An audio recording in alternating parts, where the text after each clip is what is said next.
It is August 1939 and Germany has signed a non-aggression treaty with the USSR, known today as the Molotov-Ribbentrop Pact. The following week, on September 1st, the Germans would invade Poland without a formal declaration of war, triggering France and Britain to in turn declare war on the Third Reich, marking the beginning of the Second Great War. The Poles attempted to halt the German advance into their country, but they were no match for the Wehrmacht, as Germany invaded from all sides, quickly overwhelming the Polish position and forcing them to retreat significantly. The hope from Poland was to hold out long enough until Western support ultimately arrived, which never happened as France and Britain were instead waiting for Germany to invade them, turning the conflict into trench warfare similar to that of World War I. As if things couldn't get worse for the Poles, on the 17th of the same month, the USSR, which was a non-belligerent ally of Germany via the Non-Aggression Pact, would also cross the border and begin their own invasion of the country. This would be the final nail in the coffin for the Polish Republic, as their defense plan was unprepared for a two-front war, and thus on October 6th, after a final defeat at the Battle of Kock, they would at last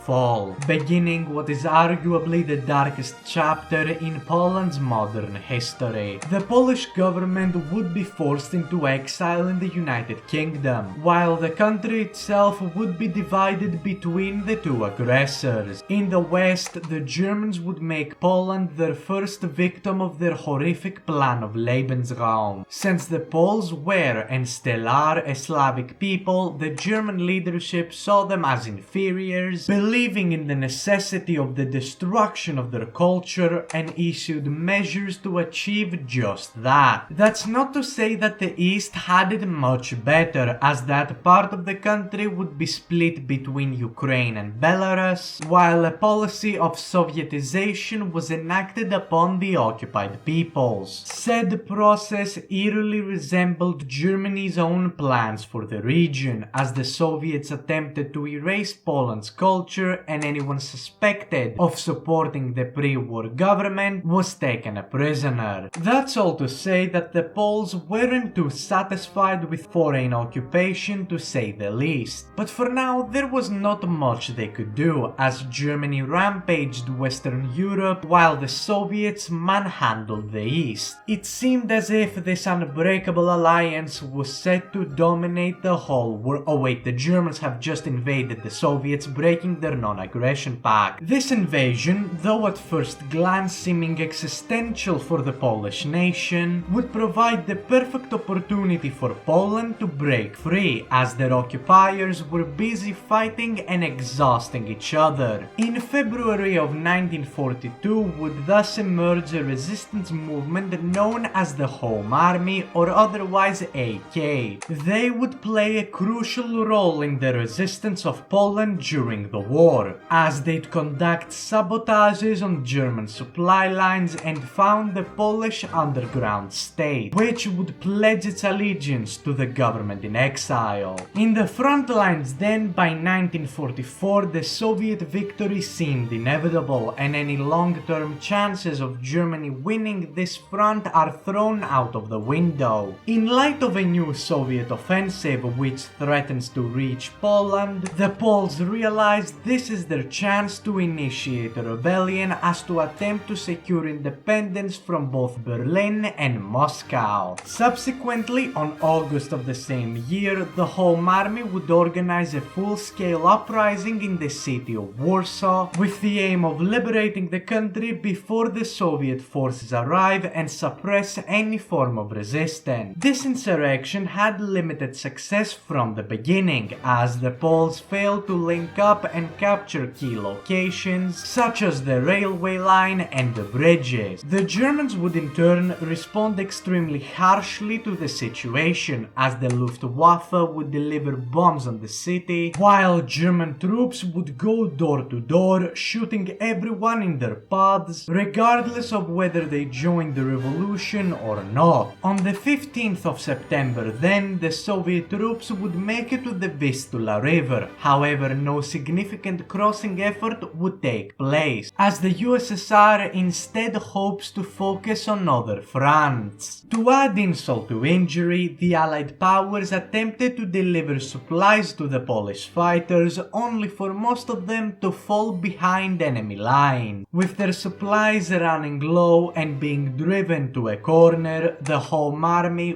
would be forced to surrender, ending any hope of an independent Poland post-war. In the aftermath of the uprising, the Germans would commit to a leveling of the city, completely wiping Warsaw off the face of the earth. Furthermore, as the Third Reich faces defeat and Europe is reorganized by the victorious powers, Poland would fall under the USSR's thumb, not to become truly independent until 1989, only a short 35 years ago as of the time of writing this. Seeing this, it is thus natural to wonder what would have happened had things gone differently for the Polish nation. What if, in an alternate timeline, the Warsaw Uprising was a success? Well, admittedly, this is quite hard to imagine happening. Said uprising was about restoring Poland's sovereignty, not handing it over to Moscow unconditionally. By mid-1944, the Soviet victory in the East was near complete, and there was frankly nothing that the Poles could do to stop the accelerating Soviet advance. Simply put, with the historical time frame of the revolution, there is really little that we can use to work with. So instead, let's assume for the sake of the scenario that the Warsaw Uprising happens earlier than it did in our timeline, as to give the Poles the best chance of success. The time I consider to be the most likely for said operation would be in September of 1943. The Allied landing in Italy and the subsequent collapse of the fascist regime there would embolden independence fighters back in Poland. The Home Army would organize under the command of General Tadeusz Borkomorowski and would schedule a fully fledged uprising in the city of Warsaw on September 26, 1943. But before we continue, this is your reminder to go drink some water to keep yourself hydrated. Trust me, it is really significant to your health and your body will thank you for it. And while you're at it, consider subscribing to the channel if you're enjoying the content thus far. Anyways, let's get back with the video. Immediately, the city would be engulfed into flames, with the Polish rebels taking key strategic locations and catching the Germans off guard. Meanwhile, we are going to have the Western powers properly and consistently deliver supplies to the Polish resistance, keeping their progress against the Nazis steady and secure. The initial success in Warsaw is likely to inspire similar movements across Poland, kickstarting a complete revolution against the German occupiers. In the east, the Soviets would view these developments with relative hostility, as their future hegemony over Eastern Europe is being threatened. However, for now, they are mostly concerned with liberating their own country first, before even considering their influence outside of it. What I can imagine happening is that the Polish resistance is similar to that of Tito's Yugoslavia, in the sense that they'll mostly be able to drive out the invaders by themselves, though with major support from the Allied powers. Now, by the time the Soviets managed to kick out the Nazis from their former territory, the Poles would have practically secured control over most of their country, which would become quite problematic for the both sides. Officially, the Soviets didn't recognize the Polish government in exile, and in theory, they could just crush the insurgencies themselves. In practice, however, such move would be extremely controversial and would be met with heavy international backlash. Thus, I believe it is possible that an earlier Yalta conference between the big three of the war takes place as to figure out what to do with the post-war world. Similarly to our timeline, it would be agreed that Germany should be split into occupation zones, with a more permanent solution hopefully being found later. Poland, however, would be the major point of contention, as the Allies would would demand complete independence for the state, while the USSR would seek to incorporate it into their sphere of influence. Likely, a compromise would be reached, where the Soviets would be allowed to keep the territories they conquered before the war, while the rest of Poland would be granted complete independence and compensated with lands in Silesia and East Prussia. As a result of the negotiations, the Red Army would not be permitted to enter into lands controlled by the Polish resistance, and would instead focus their attention towards the south. That's not to say that Germany is going to last much longer after that, as sooner or later Hitler would delete himself, and soon after the new government would surrender unconditionally to the Allies anyways. With this, World War II has come to an end and Europe would be reorganized as per the agreements made earlier. For the USSR, the results would be extremely humiliating. Though yes, they were allowed to keep most of their conquered territory after the war, in just about the worst outcome for them, the pre-war government of Poland is reinstated, which was pretty much a military dictatorship. Their inability to secure the country under their influence suddenly means that a lot of their other holdings would be much harder to maintain. In Germany, an independent East German state could do almost nothing to resist the West, and as such, a rather different solution may be found to the German question. Even in our timeline, Stalin did try to push for the complete reunification of the country, which would then promptly be turned into a neutral nation aligned with neither superpower. In this, he believed that in such a state it would be much easier to spread communism to the whole country, instead of splitting it in two, with the West getting the much more industrial and richer parts of it. With Poland being independent and East Germany being unsustainable in both the long and short terms, I consider it possible that the Soviets pressed the West harder to accept this plan, creating a united Germany that would be completely neutral during the Cold War in a similar fashion to Austria of our history. Turning our sights over to the star of this scenario, Poland is unsurprisingly significantly altered by the developments of this alternate timeline. Despite them, on paper, having a pro-Western government, the Soviet Union would never just accept Poland becoming a full American ally. As a result, Poland would be Finlandized. That is, when a smaller country bordering a superpower does as it's told to maintain their sovereignty and independence. This would be a great trade-off for the Poles, as they find themselves spared the majority of the hardships they faced under the communist oppression. While their government would be very much authoritarian, it would still allow for more liberties for the average person, while their economy would be a lot more flexible. This puts the country in the perfect position to befriend the both superpowers and benefit greatly by doing so, becoming the heart of pan-European cooperation during the Cold War. What became a period of economic stagnation historically is in this scenario turned into an economic miracle, as money from the Marshall Plan would also reach Poland, massively helping the reconstruction effort of the country. On the European-wide scale, then, we notice an interesting quirk. In our timeline, it was primarily Franco-German partnership that laid the foundation of the European coal and steel community, which in later years would become the modern European Union.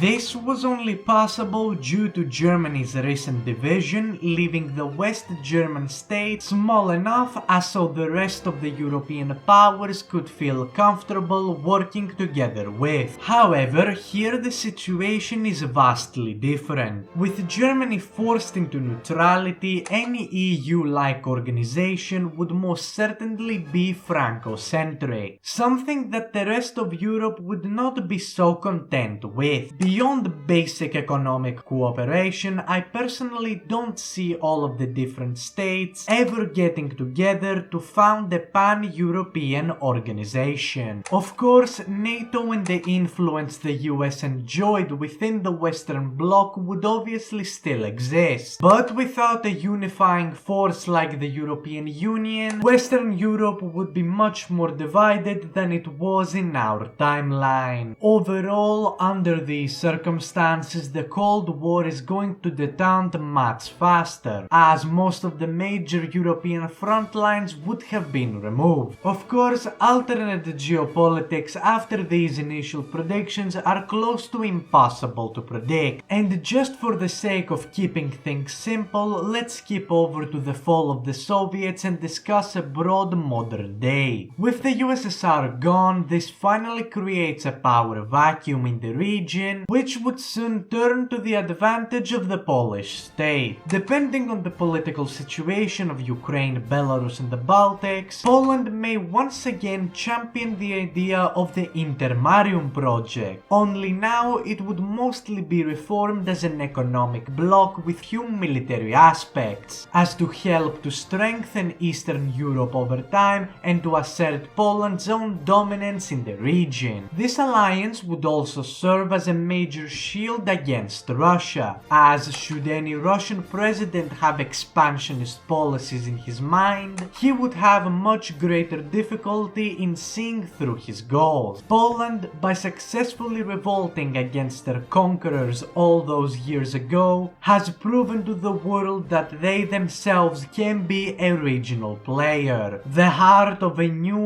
order of peace and prosperity, Europe. But with that, I am going to end the scenario here. If you enjoyed the content, make sure to leave a like, subscribe and comment below what you thought of the video. And of course, don't forget to join the Discord linked in the description below. Anyways, that's all for now, tot ziens and have a great rest of your day.